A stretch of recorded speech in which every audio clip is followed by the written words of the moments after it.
ओम सजात्म स्वरूप परम गुरु शुद्ध चैतन्य स्वामी ने नमः। श्री उपदेश शुद्ध सार जी तारण स्वामी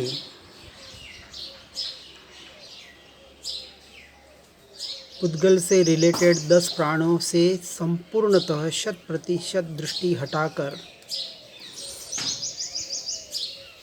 जो चेतन के अर्थात आत्मा के अर्थात मेरे जो 4 प्राण हैं, जिसमें 3 प्राणों को हमने देखा, सुख प्राण, सत्ता प्राण, बोध प्राण और अब चौथा चेतना प्राण।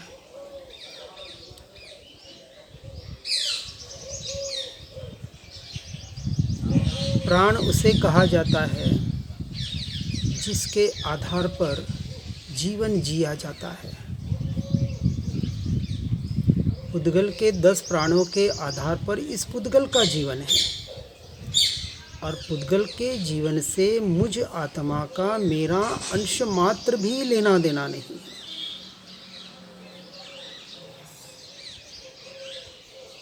जैसे पुद्गल अपने द्रव्य गुण पर्याय की अपेक्षा से परिणमित हो रहा है, उसी तरह से मैं भगवान आत्मा अपने द्रव्य गुण पर्याय के अपेक्षा से परिणमित हो रहा हूँ। परिणमित होते हुए भी जो अपरिणामी, ऐसा जो ध्रुव तत्व, ऐसा जो त्रिकाली तत्व जो मैं हूँ, उस मैं का श्रद्धान करने के लिए इनको बताने का प्रयास किया जा रहा है। वैसे जीव के मुख्य 6 लक्षण बताए जाते हैं, 47 शक्तियाँ बताई जाती हैं, क्योंकि शब्दों में जो बताने का प्रयास किया जाता है उसकी अपनी लिमिटेशन है, अपनी मर्यादा है, क्योंकि आत्मा के गुण तो अमर्यादित है, अनंतानंत है। आकाश के प्रदेश अनंतानंत, उससे अनंत गुणा आत्मा के मेरे गुण, ऐसा अक्षय खजाना। परंतु यह दृष्टि का विषय सीधा अनंत गुण असंख्य प्रदेश केवल ज्ञान का विषय है, हमारा नहीं है। सिर्फ उसे स्वीकार करना है, श्रद्धान करना है, इतना ही हम कर सकते हैं। माने तो अच्छी बात है, न माने तो अपनी अपनी मर्जी। इसका कोई आधार नहीं है, इसका कोई प्रूफ कोई दे नहीं सकता। केवल ज्ञानियों ने, तीर्थंकरों ने, महापुरुषों ने भी सिर्फ बता ही सकते हैं अनुभूति के आधार पर। जो देखा है, जाना है, जैसा अनुभव किया है, वैसा जिनवाणी माता के द्वारा हम तक पहुंच रहा है। अब उसमें श्रद्धान कितना करना, उसमें आचरण कितना करना, कितना पुरुषार्थ करना, ये सब कुछ हर जीव की अपनी पर्सनल बात है, स्वतंत्रता है हर जीव की। इसलिए इस स्वतंत्रता का सदुपयोग करना है, इसका दुरुपयोग न करें, क्योंकि दुरुपयोग करने में तो अनादिकाल से जीव माहिर है। पर में जाने के लिए एक समय नहीं लगता। क्यों नहीं लगता? एक क्षण में पर में एकत्व ममत्वपना कर लेता है। जैसे ही किसी वस्तु लेने गए, पैसे दिए, वस्तु ली, पैसे का ममत्व छूट गया, वस्तु में ममत्व हो गया, ये मेरी हो गई। एक क्षण लगा। वहाँ सोपर का भेद ज्ञान करने की जरूरत नहीं पड़ रही है कि ये स्व का है और ये पर का है। और यहाँ स्व की साधना करने के लिए भेद ज्ञान भी हमारा सही तरीके से नहीं हो पा रहा है। निर्णय तो बहुत दूर की बात है, श्रद्धान तो बहुत दूर की बात है, सम्यक दर्शन की बातें तो कर रहे हैं।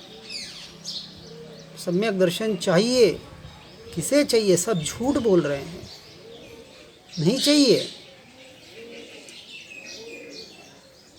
जिसे करोड़पति, अरबपति, खरबपति बनना है, देखें कि रात दिन कितनी वो मेहनत करता है उसके लिए।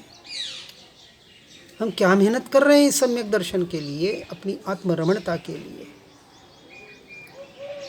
और सम्यक दर्शन इतना सा लक्ष्य नहीं है, ये तो शुरुआत है धर्म की, मोक्ष मार्ग की। शुरुआत ही नहीं करेंगे और अंत की बात करते हैं, मोक्ष चाहिए, मुक्ति चाहिए, अनंत सुख चाहिए। मैं मुक्त ही हूँ कहने से मुक्त थोड़ी हो गए। यदि ऐसे मुक्ति हो जाती तो पुरुषार्थ नाम की कोई वस्तु ही नहीं रहती। साधना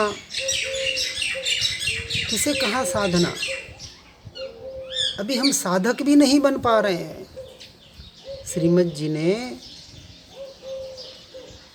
मुमुक्षुता और तीव्र मुमुक्षुता दोनों भेद बताए एक पत्र के द्वारा।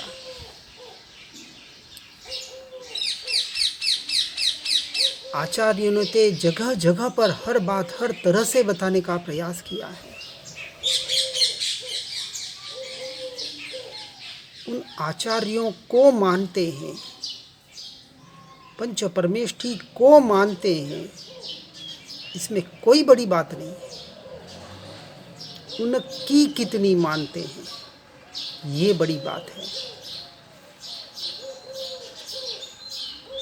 आणाए धम्मो आणाए तवो कहा, आज्ञा ही धर्म है, आज्ञा ही तप है।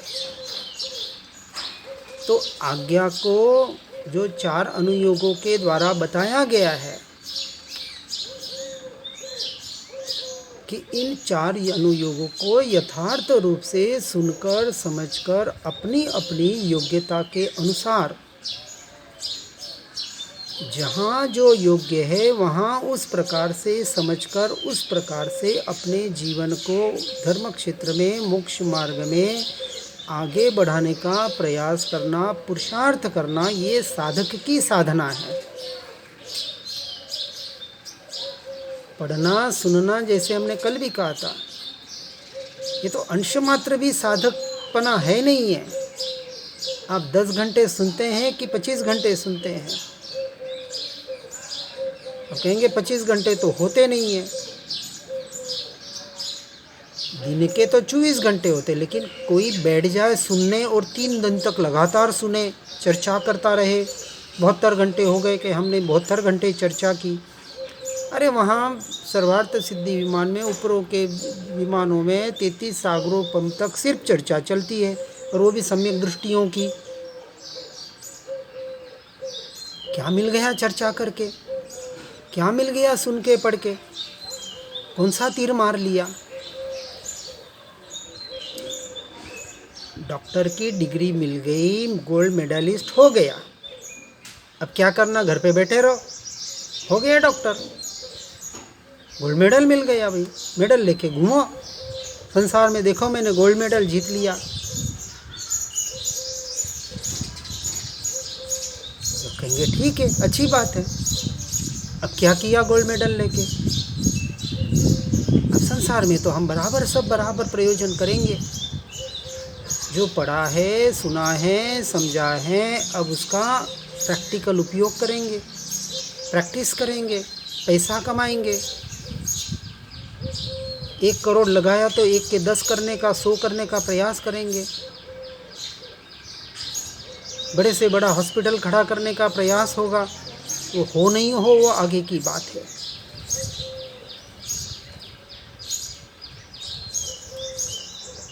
हर इंसान दुनिया का सर्वश्रेष्ठ अमीर तो बनना चाहता है, डॉक्टर, इंजीनियर, पीएचडी, सीए वगैरह बनना चाहता है।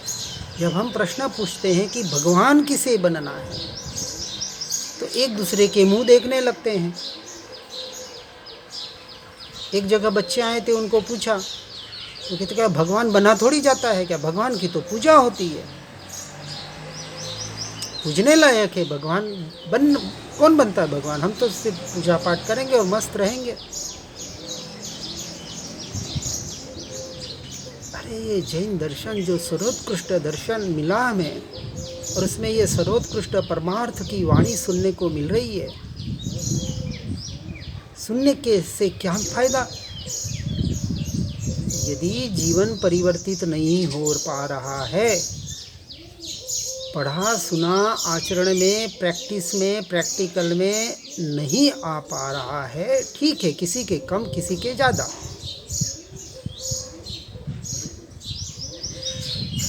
लेकिन प्रयास कितना हो पा रहा है? प्रयास तो करे, फिर फल मिले न मिले ये कर्मोदय है। प्रयास ही न करे, पुरुषार्थ ही न करे और काल लब्धि 5 समवाय के आधार पर बैठा रहे। 5 समवाय बोलने का अधिकार, काल लब्धि बोलने का अधिकार सिर्फ पुरुषार्थी को है। पुरुषार्थ कर नहीं रहे हैं और निमित्तों को दोष दे रहे। कहाँ हमें काल लब्धि पकेगी, पुरुषार्थ भी कर्मबद्ध में होगा तो बैठे रहो, होगा तब हो जाएगा। संसार में बैठो पहले, जब खाना मिलना होगा तब मिल जाएगा, जब पैसा मिलना होगा तब मिल जाएगा। घर से बाहर मत निकलो, कमरे से बाहर मत निकलो, आपके उदय में होगा तो नॉक हो जाएगा और खाना मिल जाएगा आपको। कहाँ कमाने धमाने की जरूरत है? वहाँ से तो हटो पहले, वहाँ लगाओ 5 समवाय। वहाँ तो 5 समवाय लगा दे नहीं, और यहाँ पुरुषार्थ करने की बात कहते तो कि 5 समवाय पकेंगे तब पुरुषार्थ होगा। ये अपने आप को ठगना है। किसी को ठग रहे कि नहीं ठग रहे पता नहीं। इसलिए ये जो 4 प्राण बताने का प्रयास किया जा रहा है, वैसी अपेक्षा से देखे तो अनंत अनंत गुण यही तो मेरे प्राण हैं। अनंत ज्ञान, अनंत दर्शन, अनंत सुख, अनंत वीर्य, अनंत अनंत अनंत अनंत अनंत गुणों का मैं धनी। ये गुण ही तो मेरे प्राण हैं। इसके आधार पर तो मेरा जीवन है। और जो मुझसे मुझ में पड़े हुए हैं, अंश मात्र भी बाहर से न आएंगे न जाएंगे, कुछ लेना देना नहीं है बाहर से। इसमें कोई फेरफार कर नहीं सकता। मुझ में भी वो ताकत नहीं है, किसी में इस सृष्टि में ताकत नहीं है कि इन गुणों में कोई फेरफार कर दे। जैसा है वैसा है सो है, बस उस है का सिर्फ स्वीकार करना है और कुछ नहीं करना है। यही तो साधना है। कुछ करना ये कोई साधना नहीं है। जब मैं अकर्ता हूँ, अक्रिय हूँ, अरूपी हूँ, अशरीरी हूँ, बस वहाँ तक पहुँचने के लिए व्यवहार की अपेक्षा से जो कहा जाता है ये करना व्यवहार में कर्तृत्व भोक्तृत्व अपने से होगा। निर्विकल्प दशा तक पहुँचने के लिए विकल्पों का सहारा लेना पड़ेगा। सहारे की मनाही नहीं है, लेकिन सहारे को, साधन को पकड़ के नहीं बैठना है। ये बात कथा है। व्यवहार से धर्म नहीं होता, परंतु व्यवहार के बगैर भी धर्म नहीं होता। लेकिन व्यवहार कैसा होना चाहिए? निश्चय राखी लक्ष्य मा साधन करवो सोय। आत्मरवणता के लक्ष्य से जो साधन करते हैं, जो साधना करते हैं, वो व्यवहार हुआ। इसलिए अब यहाँ जो चौथा प्राण बता रहे हैं, चेतना प्राण, जो चेतना शक्ति इस जीव में पड़ी हुई है, अनादि अनंत काल तक रहने वाला यह जीव का जो चैतन्य प्राण है, चेतन, चैतन्य और चेतना, द्रव्य यह चेतन है, ज्ञान दर्शनात्मक चैतन्य यह अनंत गुणों में 2 गुण है, और ऐसे चैतन्य की जो चेतना, ज्ञान चेतना अपेक्षा से जिसे पर्याय कहा, यह मेरे प्राण है। क्योंकि यह जो चेतना, जो चैतन्य के माध्यम से चेतन में विलीन होती है, अर्थात पर्याय जब अपने ज्ञान स्वभाव का आश्रय करती है और ज्ञान स्वभाव कहता है कि यही मैं, उस ज्ञायक का आश्रय करता है। इसी का नाम अनुभूति है। ये श्रद्धान, टंकोत्कीर्ण श्रद्धान, कि ऐसा श्रद्धान कि एक बार आने के बाद फिर जाए ही ना। ऐसा चिदानंद आनंद से, शुद्ध द्रव्य दृष्टि से, केवल ज्ञान स्वरूप जो परमानंद प्रकट होता है, इस चैतन्य के लक्ष्य से, ज्ञायक के लक्ष्य से, उसी में ही हमें एकत्व करने का प्रयास और पुरुषार्थ करना है।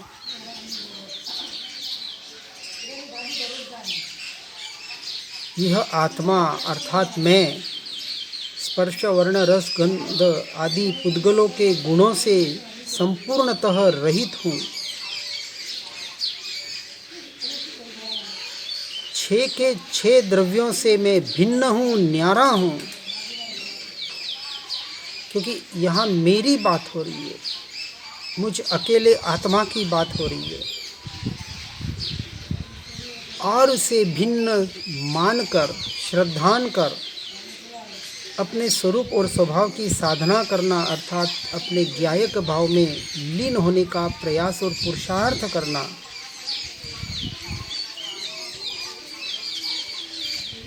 यह मेरे प्राण है, यह मेरी साधना है, यह मेरी क्रिया है।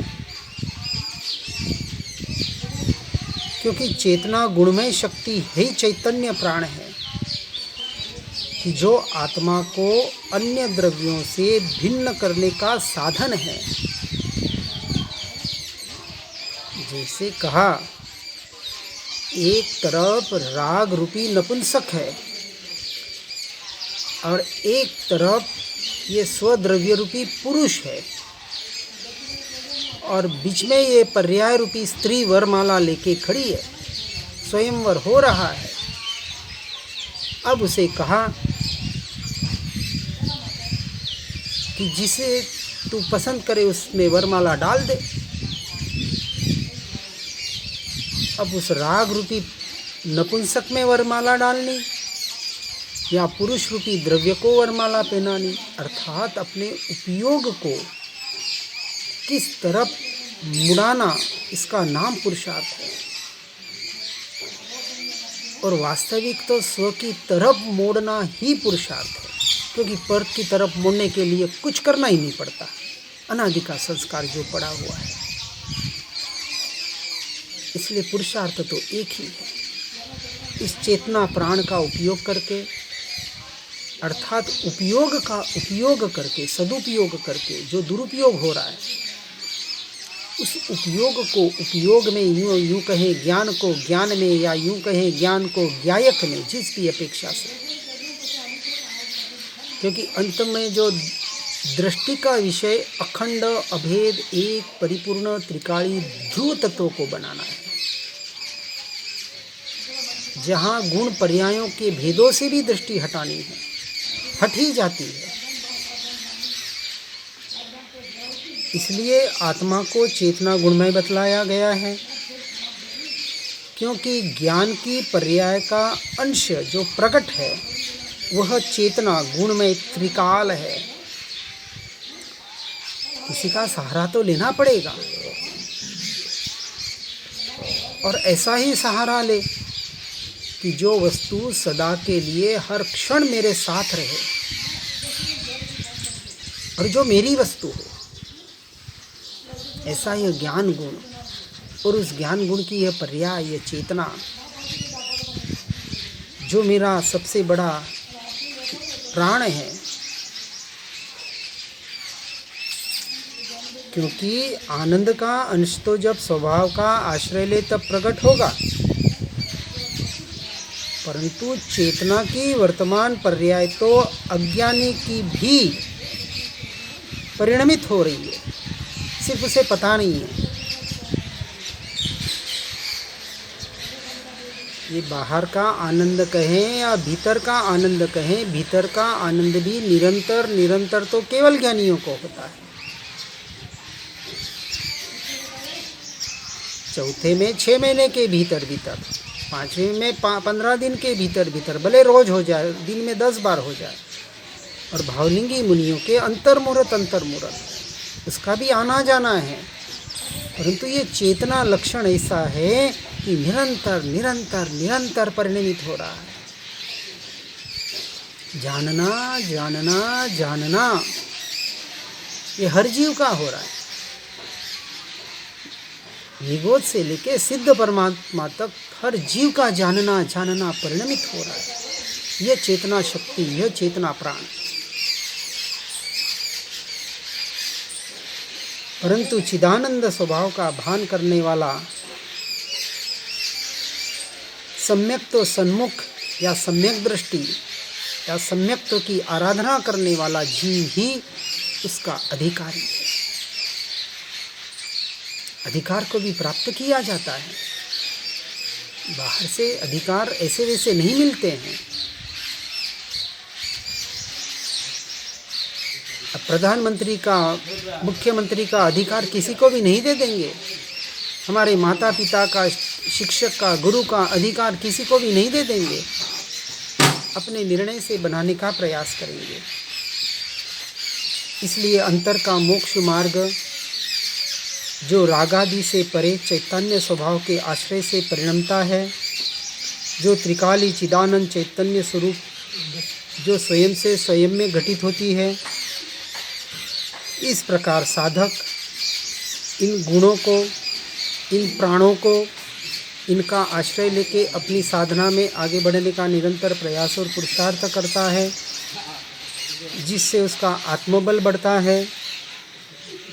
और आत्मबल जैसे जैसे बढ़ता है वैसे वैसे इन चार प्राणों का वेदन बढ़ता है। सुख प्राण से प्रसन्नता, हल्कापन होता है, आनंद की दशा रहने लगती है। मन से जो विषाद भयभीतता होती थी वह मिट जाती है। सत्ता प्राण से अपने स्वरूप की सत्ता शक्ति जानने में आती है और अपने स्वयं की सत्ता का निर्णय होने से निर्भयता और निर्द्वंद्वता रहने लगती है। बोध प्राण से ज्ञान स्वभाव का निरंतर बोध अर्थात जागरण रहने लगता है। फिर वह किसी पर्याय परिणमन से जुड़ता नहीं है, किसी को अच्छा बुरा सही गलत मानना छोड़ देता है, अज्ञानपने से सावधान हो जाता है और चैतन्य प्राण से, चेतना प्राण से हमेशा स्वस्थ अर्थात स्व में अस्त रूपी होश में रहने लगता है, जिससे जीने मरने का कोई भय नहीं रहता और शरीर से विरक्ति आ जाती है, संसार से वैराग्य आता है। इसलिए कहा ज्ञान का फल वैराग्य है, विरति है। विरति, वैराग्य, उदासीनता, संसार की क्षणभंगुरता का एहसास नहीं है तो उसे भी ज्ञान का एहसास नहीं हुआ। और ज्ञान की शुरुआत सम्यक दर्शन से होकर केवल ज्ञान में उसकी पूर्णता होती है। इसलिए अपने में दृढ़ता, अटलता, अभयता और क्षायिक भाव, यह चार भाव इन चार प्राणों के आधार पर आती है। हर जीव इसको सुनकर समझकर इसी में आगे बढ़ने का निरंतर प्रयास और पुरुषार्थ करें। इन्हीं भावना के साथ ओम नमः सिद्धम। जिन वाणी के ज्ञान से हो सम्यक श्रद्धान, हो चारित्र महान पाऊँ पद निर्वाण। स्यदवाद नए षट द्रव्य गुण पर्याय और प्रमाण का, जड़ कर्म चेतन बंध का, अरु कर्म के अवसान का। कह कर स्वरूप यथार्थ जग का, जो किया उपकार है उसके लिए जिन वाणी माँ को वंदना शतवार है, वंदना शतवार।